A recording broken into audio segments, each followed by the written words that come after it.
మూడో దశ ఎస్ఐఆర్ కు ఎన్నికల సంఘం ప్రకటన విడుదల చేసింది.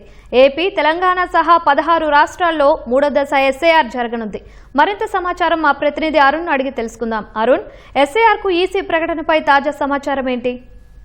ఆంధ్రప్రదేశ్, తెలంగాణ సహా మొత్తం 16 రాష్ట్రాలు, 3 కేంద్రపాలిత ప్రాంతాల్లో ఎస్ఐఆర్ రివిజన్ కు సంబంధించినటువంటి నోటిఫికేషన్ కేంద్ర ఎన్నికల సంఘం విడుదల చేసింది.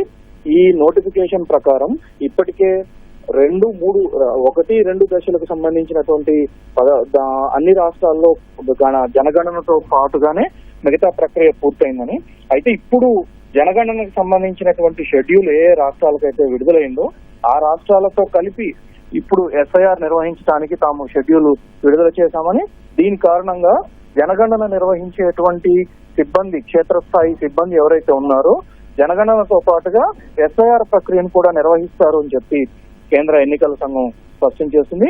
ప్రస్తుతం రాష్ట్రాల్లో కొనసాగుతున్నటువంటి జనగణన గృహ జాబితా షెడ్యూల్ నే తాము కూడా అన్వయించుకున్నట్లుగా కేంద్ర ఎన్నికల సంఘం తన ప్రకటనలో స్పష్టం చేసింది.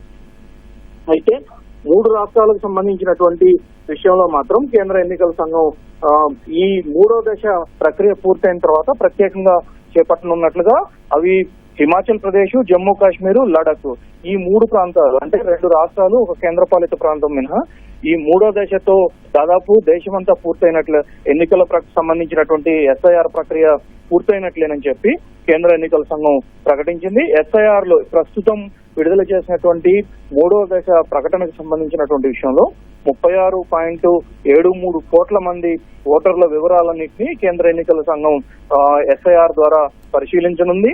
ఇందుకోసం 3.94 బూత్ స్థాయి అధికారులు, అంటే బిఎల్ఓలు పనిచేయనున్నారని చెప్పి కేంద్ర ఎన్నికల సంఘం ప్రకటించింది. ఈ 3.42 లక్షల మంది బూత్ ఏజెంట్లు ఎవరైతే ఉన్నారు, బూత్ స్థాయికి సంబంధించినటువంటి 9.4 లక్షల మంది బిఎల్ఓలకు రాజకీయ పార్టీల ప్రతినిధులుగా బూత్ ఏజెంట్లుగా వ్యవహరించేటువంటి 3.4 లక్షల మంది బూత్ ఏజెంట్లు బిఎల్ఓలకు పూర్తి స్థాయిలో సహకరిస్తారని చెప్పి, ఇందుకు రాజకీయ పార్టీలు కూడా పూర్తి స్థాయిలో తమకు సహకారం అందించాలి అని చెప్పని కేంద్ర ఎన్నికల సంఘం విజ్ఞప్తి చేసింది.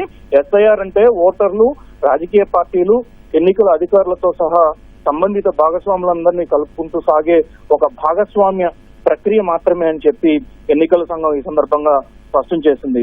మొదటి 2 దశల్లో 13 రాష్ట్రాలు, కేంద్రపాలిత ప్రాంతాల్లో 59 కోట్ల మంది వివరాలకు సంబంధించి ఓటర్లకు సంబంధించినటువంటి వివరాలను ఎన్నికల సంఘం పరిశీలించిందని, 2 దశల్లో 6.3 లక్షల మంది బిఎల్ఓలు ఈ సందర్భంగా పనిచేసినట్లుగా కేంద్ర ఎన్నికల సంఘం స్పష్టం చేసింది.